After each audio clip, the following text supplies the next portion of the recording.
So மற்றபடி DNA பொறுத்த வரைக்கும்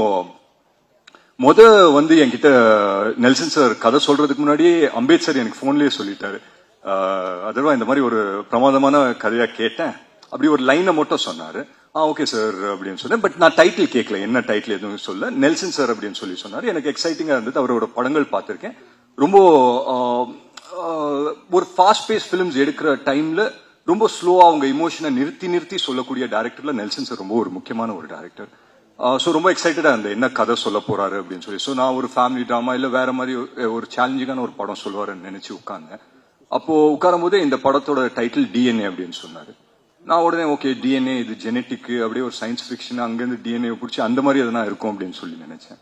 பட் அவர் சொன்ன ஒரு விஷயம் எனக்கு ரொம்ப பிடிச்சிருந்தது. டிஎன்ஏ திவ்யா அண்ட் ஆனந்த்கான ஒரு கதை, அதுதான் டிஎன்ஏ அப்படின்னு சொல்லி சொன்னாரு. ஸோ திவ்யாவோட கேரக்டர் நிமிஷா பிளே பண்றாங்க, ரொம்ப அருமையா பண்ணிருக்காங்க. அண்ட் ஆனந்தோட கேரக்டர் நான் பிளே பண்றேன்.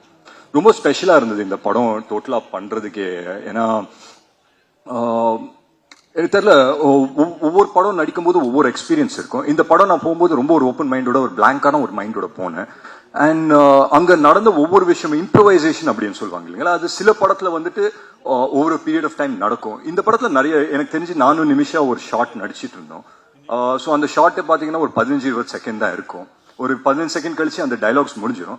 பட் அதுக்கப்புறம் நிமிஷா பெர்ஃபார்ம் பண்ண ஆரம்பிச்சாங்க, நானும் பெர்ஃபார்ம் பண்ண ஆரம்பிச்சேன். அப்படியே ஒரு கவுண்டர் பேண்டர் போயிட்டே இருந்தது.